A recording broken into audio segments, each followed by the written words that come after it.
Of its commerce tips. So guys, आज है video number 52 और हम लोग कर रहे हैं चैप्टर नंबर 7 जो कि है आपका डायरेक्टिंग। तो चलिए कंटिन्यू करते हैं इस चैप्टर को और देखते हैं आज हम लोग कौन सा टॉपिक कवर करने वाले हैं। So guys, today's our topic is informal communication. हम लोगों ने फॉर्मल कम्युनिकेशन खत्म किया लास्ट क्लास में। ओके, अगर आप लोग नहीं देखे हो तो जाके जरूर देखो। देखो क्या होता है formal communication.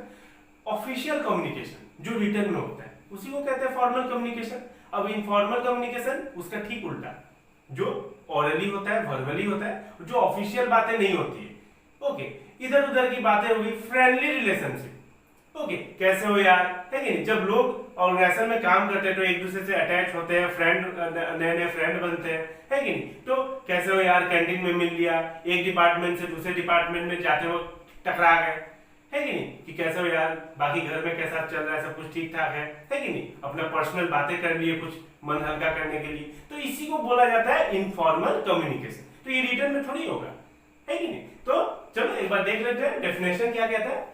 Informal communication between different member of organisation who are not officially attached. Okay, officially attach नहीं है, ओके, एकदम दोस्ती है, फ्रेंडली रिलेशनशिप है, okay, to each other is known as informal communication, है कि नहीं। इसका कोई जगह या कोई प्लेस नहीं होता है कि नहीं। ये नहीं कि मीटिंग करनी है हमें इनफॉर्मल कम्युनिकेशन करने के लिए, है कि नहीं। कैंटीन में बैठे हैं, एक साथ लंच करते हैं, वहां बातें कर ली, सुख दुख बांट लिया अपना, है कि नहीं। तो इसी को कहते हैं informal communication. Okay, there is no fixed direction और path for the flow of information. Information flow करने का कोई भी फिक्स्ड पाथ नहीं है। स्केलर चेन फॉलो तो हो नहीं रहा है इसमें। अब मान लो फॉर्मल में क्या था, top level, middle level, lower level. अब middle level, lower level middle level को रिपोर्ट करेगा, मिडिल लेवल टॉप लेवल को रिपोर्ट करेगा। एकदम सिस्टमैटिक तरीके से चलता था, एक डायरेक्शन था, है कि नहीं। लेकिन यहाँ पे तो ऐसा कुछ है नहीं, ये तो ऑफिशियल बातें तो हो ही नहीं रही है। ओके, तो इसमें डायरेक्शन या फिर कोई फिक्स पाथ है क्या, जो लंच में मिले, आपस में एक दूसरे का सुख दुख बातें कर लिए, कैसे हो यार, तुम्हारे डिपार्टमेंट में काम कैसा चल रहा है, हाँ मेरे डिपार्टमेंट में ठीक ठाक चल रहा है, ऐसे ही अपना इनफॉर्मल कम्युनिकेशन हो रहा है। तो the information move in a very vague, confusing and zigzag manner. Vague मतलब कोई भी चीज क्लियर नहीं है, ओके, अनडिफाइंड आप बोल सकते हो, confusing, zigzag manner. Okay, that is why, इसी कारण से the network of informal communication is known as grapevine.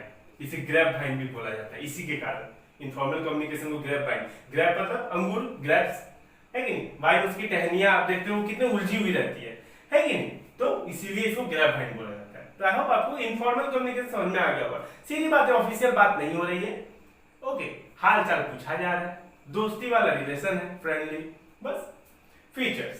Features क्या हो सकते हैं इसके, फोकस ऑन साइकोलॉजिकल सेटिस्फैक्शन। सही बात है, काम काम काम, कितना काम करेंगे, थोड़ा माइंड भी तो फ्रेश होना चाहिए ना। तो इधर उधर की बातें कर ली। Through informal communication employ can develop friendly relationship and get social satisfaction. सीधी बात है, अपना सेटिस्फैक्शन के लिए कि चलो काम तो करते ही, थोड़ा इधर उधर की बातें हो जाए, हंसी मजाक हो जाए, बस। Fast, the information travel very fast. Information सच में फास्ट होता ही है कि नहीं। As it cut across the scalar chain. Scalar chain तो फॉलो करना नहीं है। मान लो एक लेबर है, ओके, एक क्लर्क है, जो कि एमडी मैनेजिंग डायरेक्टर का कोई खास है, ओके, कोई दोस्त है या रिलेटिव है दूर का, ये जाके इसको कुछ बात बता दिया। इसमें कहाँ स्केलर चेन फॉलो हुआ। ऐसे थोड़ी ना है कि लोअर लेवल मिडिल लेवल को बोलेगा, मिडिल लेवल टॉप लेवल को बोलेगा, है कि नहीं। तो फास्ट हुआ ना, इंफॉर्मेशन फास्ट हो गया, जो भी होना है था। Third, spreading rumours. अफवाह बहुत आसानी से फैल जाती है। मान लो किसी ने बोल दिया कि यार ये बंदा जो है ना, इसको अलग से एक्स्ट्रा बोनस मिलने वाला है, हाँ, झूठ मूठ का, तो फैल गया पूरे डिपार्टमेंट में, है कि नहीं। पूरे डिपार्टमेंट में, अब ये प्रोडक्शन डिपार्टमेंट में फैल गया और प्रोडक्शन डिपार्टमेंट का एक बंदा जाके मार्केटिंग डिपार्टमेंट में भी बोल दिया। तो ऐसा होता है, एकदम सिंपल है, आपको एकदम समझ में आ रहा होगा, है कि नहीं। तो sometime informal communication results in spreading rumours. Rumours का मतलब अफवाह, okay, as it is not possible to find the source of information. और कौन फैलाया है वो भी नहीं पता चलता है। कैसे पता चलेगा। अब जब मान लो एक ऑर्गेनाइजेशन है बहुत बड़ा, जिसमें हजारों लोग काम कर रहे हैं, ओके, और एक बंदा जो इंफॉर्मेशन फैला दिया, पता ही नहीं चलेगा कि कहां से वो आया था इंफॉर्मेशन, है कि नहीं। ओके, तो बोनस मिलने वाला है, सैलरी बढ़ने वाली है, कोई भी इंफॉर्मेशन हो सकता है। मैं ये बस just an example, okay.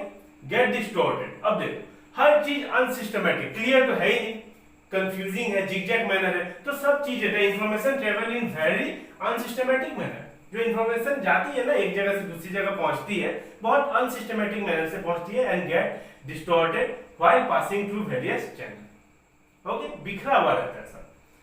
Number 5, leakage of confidential information. अब इंफॉर्मेशन लीक होने का भी चांस रहता है। मान लो कोई अगर अच्छा कोई मार्केटिंग डिपार्टमेंट का कुछ इंफॉर्मेशन है, उसका कोई एक बंदा जाके प्रोडक्शन डिपार्टमेंट या फाइनेंस डिपार्टमेंट में बोल दिया, तो ये जस्ट एन एग्जांपल। अब फाइनेंस डिपार्टमेंट का कुछ फंड का इंफॉर्मेशन है, वो जाके प्रोडक्शन डिपार्टमेंट बता दिया कि फंड आया हुआ है बहुत सारा, तो मैं काम को रॉ मटेरियल मंगवा लो, परचेज डिपार्टमेंट में बोल दिया, बस। तो कुछ भी हो सकता है।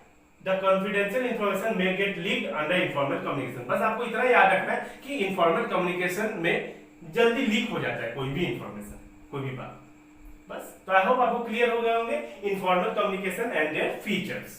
ओके, और next topic is barriers to effective communication. देखो क्या होता है, कभी कभी जैसे जो सेंडर मैसेज सेंड करता है ना, तो रिसीवर तक अच्छे से नहीं पहुंच पाता है, कुछ बैरियर्स आ जाती है, कुछ दिक्कतें आ जाती है, कुछ डिस्टॉर्शन आ जाते हैं, आप नॉइज भी बोल सकते हो, है कि नहीं। तो कौन से ऐसे बैरियर्स हैं जिसके कारण इफेक्टिव कम्युनिकेशन नहीं हो पाता है रिसीवर और सेंडर के बीच। अब सेंडर तो क्या है, अच्छे से ही सेंड करता है मैसेज, लेकिन जो समझने वाला है ना, वो अच्छे से समझ नहीं पाता है उसको, या फिर अच्छे से उस तक पहुंचता नहीं है। कुछ भी बैरियर्स हो सकते हैं। तो बहुत सारे अलग अलग प्रकार के बैरियर्स हैं जो हम लोग अभी डिस्कस करेंगे इन डिटेल। तो चलिए, सबसे पहला है सेमेंटिक बैरियर्स। अब ये क्या है? Sometimes the same word and sentence can be understood differently by different people in the organization. क्या होता है, कभी कभी सेंडर जो है ना, वो तो सही चीज ही बोलता है, और क्या है, मतलब वो जो मैसेज अच्छे तरीके से ही पास करता है, लेकिन जो रिसीवर है, यहाँ ये जो पहुंचता है यहाँ तक मैसेज, ये कुछ और ही समझ लेता है। ऐसा होता है। तो सेंडर ने कुछ और सोच के बोला और रिसीवर ने कुछ और ही सोच लिया, वो उसका कुछ और ही मतलब निकाल लिया। ओके, तो देखो, समटाइम्स द सेम वर्ड, कुछ एक ही प्रकार के वर्ड है, हम लोग आगे पढ़ेंगे अभी, ठीक है, या फिर सेंटेंस है जो कि कैन बी अंडरस्टूड डिफरेंटली, जो कि अलग तरीके से समझ बैठता है रिसीवर, और सेंडर कुछ अलग तरीका का ही बात बोल रहा होता है उस समय। तो सेंडर कुछ और बोल रहा है, रिसीवर कुछ और ही समझ रहा है, ठीक है। तो फॉर एग्जाम्पल समझ लो, यहाँ पे एक लिखा हुआ है, if the production manager announce in the meeting that there will be increase in budget of production department, then employee may understand that their salary will increase, but manager may understand it that expensive machinery will be purchased. इसका मतलब समझो। अब मान लो manager ने बोला, manager ने announce किया कि प्रोडक्शन डिपार्टमेंट का बजट क्या हो रहा है, इंक्रीज होने वाली है। ओके, पर अब ये तो अनाउंस हो गया, प्रोडक्शन मैनेजर ने अनाउंस कर दिया कि प्रोडक्शन डिपार्टमेंट का बजट इंक्रीज होने वाला है। अब जो एम्प्लॉई है उन्होंने क्या समझ लिया, उन्होंने ये समझ लिया कि अच्छा बजट इंक्रीज हो रहा है, मतलब हम लोग का क्या पता सैलरी इंक्रीज होने वाला है, ठीक है, उन्होंने ये मतलब निकाल लिया। पर ऐसा नहीं था। मतलब क्या था कि वो मशीनरी वगैरह परचेज करने वाले हैं, तो मशीनरी वगैरह अगर परचेज करने वाले हैं तो बजट इंक्रीज करना पड़ेगा उनको, है कि नहीं। तो बजट इंक्रीज करना पड़ेगा। तो बात था कि मशीनरी परचेज करना है, और उन्होंने मतलब निकाल लिया कि हमारी सैलरी इंक्रीज होने वाली है, ठीक है। तो एक ही वर्ड का, एक ही सेंटेंस का सेंडर बोलता कुछ और है, और ये जो एम्प्लॉई लोग हैं और रिसीवर लोग हैं कुछ और समझ बैठते हैं। ओके, तो ये एक बहुत ये दिक्कत होती है कम्युनिकेशन में, है कि नहीं। तो ये एक बैरियर है आपका सिमेंटिक बैरियर, जिसे कहते हैं सिमेंटिक बैरियर, जो बोला कुछ और ये समझा कुछ और। सेंडर ने कुछ और मतलब से बोला, रिसीवर उसका कुछ और अलग ही मतलब निकाल लिया। Okay, main causes of semantic problem can be, क्या क्या हो सकता है causes. Number 1, badly expressed message. अब देखो, बैडली एक्सप्रेस्ड मैसेज मतलब sometime due to lack of vocabulary manager में use wrong word, due to this the manager may fail to convey the same meaning to his subordinate। कभी-कभी क्या होता है, manager का vocabulary strong नहीं होता है, उसके पास कुछ वर्ड नहीं आते हैं, कुछ गलत वर्ड यूज कर देता है कि नहीं, समझा नहीं पाता है सामने वाले को, है कि नहीं। तो ये बहुत बड़ा ही दिक्कत हो जाता है कि नहीं, कुछ गलत वर्ड यूज कर देता है कि नहीं। तो वो फेल हो जाता है समझाने में, अपने सबऑर्डिनेट को, अपने जूनियर को मैसेज पास करने में, मैसेज कन्वे करने में वो क्या हो जाता है, फेल हो जाता है है कि नहीं? तो ये एक बैरियर हो सकती है। उसके पास वोकैबुलरी की कमी है, उसके पास वर्डिंग की कमी है, कुछ गलत वर्ड यूज कर दिया, है कि नहीं? Number second, symbols with different meaning. अब सिंबल्स, एक ही सिंबल के दो दो मीनिंग होते हैं, है कि नहीं? समटाइम ए वर्ड में हैव डिफरेंट मीनिंग, रिसीवर में अंडरस्टैंड द अदर मीनिंग। अब देखो, जैसे मीनिंग सेंडर ने कुछ और मतलब से बोला प्राइस, ठीक है, और रिसीवर समझ गया प्राइस, ओके, गिफ्ट वाला समझ गया, ओके।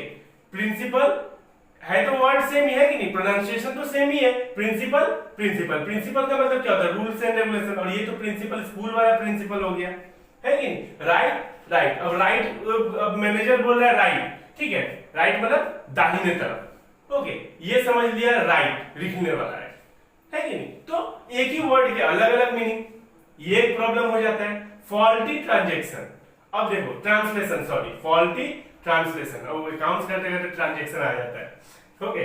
तो फॉल्टी ट्रांसलेशन है, okay. Sometime the worker do not understand the language which is used by manager, so worker get it translated. If translator is not efficient he may make mistake in translation. अब देखो, मान लो कोई बहुत बाहर से कुछ meeting होने वाली है कि कुछ ट्रेनिंग वगैरह के लिए। अब जो बाहर से लोग आए हुए हैं ट्रेनिंग जो देंगे, ओके, उनका मान लो इंग्लिश बहुत स्ट्रांग है कि नहीं? पूरा अलग अलग वर्ड में इंग्लिश में पूरा ट्रेनिंग दे दिए, ओके, और चले गए। अब कुछ किसी को समझ में नहीं आया, है कि नहीं? एम्प्लॉय कुछ एम्प्लॉय को समझ में नहीं आया, वो पूछेगा दूसरे से, यार समझा देना भाई क्या बोला था उसने, है कि नहीं, मीटिंग में, तो या सेमिनार में क्या बोला था, या मीटिंग में जो भी हो, है कि नहीं, क्या बोला था उसने। अब इसने ट्रांसलेशन कुछ अलग ही बात बता दिया, है कि नहीं? इसका ट्रांसलेशन उतना सही नहीं था मान लो, है कि नहीं? तो कुछ अलग ही बात उसने कुछ समझा, और उस मतलब जो आया था ट्रेनिंग देने उसने बोला कुछ और ये बंदा जो बीच वाला था, ट्रांसलेटर बोला जाएगा उसको, उसने कुछ और ही समझा दिया इसको, है कि नहीं? तो यहाँ कुछ गड़बड़ हो जाएगी, है कि नहीं? Sometime the worker do not understand the language which is used by manager. Manager बोल लो आप, मैंने कुछ अलग एग्जांपल दे दिया कि बाहर से लोग आए थे, है कि नहीं, सेमिनार करवाने या कुछ मीटिंग वगैरह के लिए, तो मैनेजर ही बोल लो आप कि कोई नया मैनेजर आया है, उसका इंग्लिश बहुत ही ताबड़तोड़, बहुत ही अच्छा इंग्लिश है, ओके, उसने समझा दिया और चला गया, ओके। और मान लो कुछ एम्प्लॉय को समझ में नहीं आया, तो दूसरे से पूछेगा कि यार समझा दो ये वाला क्या बोला है उसने, तो वो कुछ और ही समझा दिया, है कि नहीं? जो ट्रांसलेटर है वो कुछ और ही समझा दिया। तो ये ट्रांसलेटर इज नॉट एफिशिएंट, अगर वो एफिशिएंट नहीं होगा तो कुछ और ही बता देगा, है कि नहीं? तो ये गलत हो जाएगा। Number 4, unclarified assumption. अब देखो, एजम्पशन मतलब एज्यूम कर लेना, है कि नहीं? तो कभी कभी क्या होता है, मैनेजर जो होते हैं ना, ये एज्यूम करके चलते हैं कि ये जो मैं बात बोलने जा रहा हूं एम्प्लॉय को, वो उन्हें पता होगा, है कि नहीं? वो उन्हें पता होगा। तो जैसे कि मान लो जैसे कुछ भी बोला कि हाँ कि क्या बोल सकते हो आप, एक एग्जांपल, जैसे यहाँ पे तो लिखा हुआ है बुक वाला कि take care of goods, okay, तो यहाँ पे मैनेजर मान लो, चलो ये वाला ही मैं बता देता हूँ, ठीक है, टेक केयर ऑफ गुड्स, बाकी दूसरा अगर याद आएगा तो भी बता दूंगा। Take care of goods, take care of goods मतलब मैनेजर ने बोला टेक केयर ऑफ गुड्स, तो टेक केयर ऑफ गुड्स का मतलब मैनेजर का मतलब था कि गुड्स का जो क्वालिटी है ना उस पर ध्यान दो, थोड़ा कम हो रहा है क्वालिटी, है कि नहीं? तो मैनेजर का कहने का मतलब क्वालिटी के ऊपर था, ठीक है। और इसने क्या समझा, टेक केयर ऑफ गुड्स का मतलब एम्प्लॉय ने क्या समझ लिया उसके सबऑर्डिनेट ने कि गुड्स का ध्यान रखो मतलब बारिश वगैरह से बचाओ, है कि नहीं, या फिर मतलब कुछ धूल वगैरह से बचाओ या फिर कुछ भी, तो वो इस तरीके से ले लिए।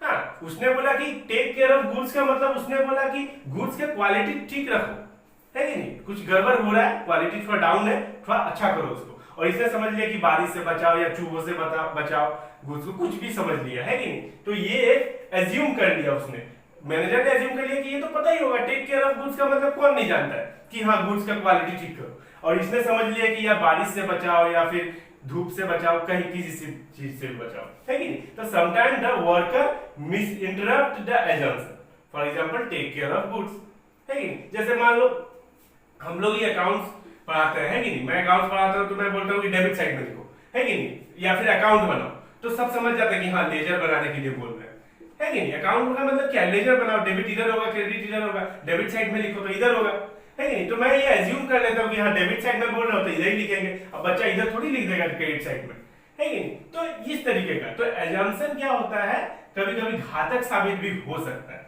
ओके। अब देखो नेक्स्ट नंबर 5, टेक्निकल जार्गन। अब ये क्या होता है?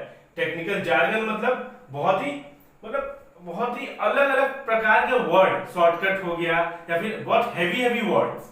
ओके, तो while explaining the subordinate many specialized expert use technical word. देखो टेक्निकल वर्ड हो गए जार्गन मतलब, okay, which may not be understood by the worker. कि क्या होता है, कभी कभी कुछ एक्सपर्ट आ जाते हैं बाहर सेमिनार करवाने, चलो फिर से वही वाला एग्जांपल, कभी कभी कुछ एक्सपर्ट्स आ जाते हैं सेमिनार करवाने, ओके, और वो बाहर से आते हैं, मान लो कोई फॉरेन से आया है, ओके, वो अलग अलग यूज कर रहा है वर्ड को, है कि नहीं, शॉर्टकट यूज कर रहा है कि नहीं। जैसे आपका एक बुक में एग्जांपल है EBIT, earning before interest and tax, उसने ईबीआईटी बोल दिया, ओके, तो किसी को समझ में नहीं आ सकता है कि नहीं, किसी को नहीं भी पता हो सकता है फुल फॉर्म इसका, है कि नहीं, तो उसने शॉर्टकट में कुछ फुल फॉर्म बोल दिए या फिर कुछ टेक्निकल वर्ड बोल दिए। जैसे यहाँ पे एक एग्जांपल है, meeting of white collar employ, यहाँ पे बोल दिया कि अभी मीटिंग है किसके साथ, व्हाइट कॉलर एम्प्लॉय के साथ। अब व्हाइट कॉलर एम्प्लॉय क्या है, कोई सोचेगा कि व्हाइट कॉलर क्या, व्हाइट शर्ट पहनना था क्या, व्हाइट शर्ट वालों के साथ मीटिंग होगा, तो ऐसा नहीं है। व्हाइट कॉलर एम्प्लॉय मतलब मैनेजरियल लेवल पे जो काम कर रहे हैं उनके साथ मीटिंग होगा, मैनेजरियल लेवल पे, ओके, ऊंचे पोस्ट पे, तो व्हाइट कॉलर एम्प्लॉय बोला जाता है उनको, ठीक है। तो अलग अलग यूज करते हैं तो उनको नहीं समझ में आता है, तो यहाँ एक प्रॉब्लम हो जाता है। तो ये सब क्या है, causes of semantic barrier. Okay, I hope आपको क्लियर हो रहा होगा। ओके, अलग अलग वर्ड है, इसको आप बस एक बार समझ लो, ओके, बस आसान हो जाएगा। तो while explaining the subordinate, many specialized expert use technical word, means jargon, which may not be understood by the worker। और वो वर्कर नहीं समझ पाता। जैसे फॉर एग्जांपल यहाँ पे दिया हुआ है, meeting of white collar employ, white collar employ के साथ मीटिंग है, मतलब मैनेजरियल लेवल के लोगों के साथ मीटिंग होने वाली, और ये समझ बैठा एम्प्लॉय की चलो व्हाइट कॉलर मतलब क्या, व्हाइट शर्ट जो पहना है उसके साथ मीटिंग, तो ऐसा नहीं है। ओके, तो आई होप आपको अभी बैरियर्स टू इफेक्टिव कम्युनिकेशन में पहला वाला जो है सिमेंटिक बैरियर वो क्लियर हो गया होगा, उसके कॉजेस भी क्लियर हो गए होंगे। ओके, तो चलिए मिलते हैं नेक्स्ट वीडियो में, तब तक के लिए वीडियो अच्छी लग रही हो तो प्लीज एक लाइक कर दो।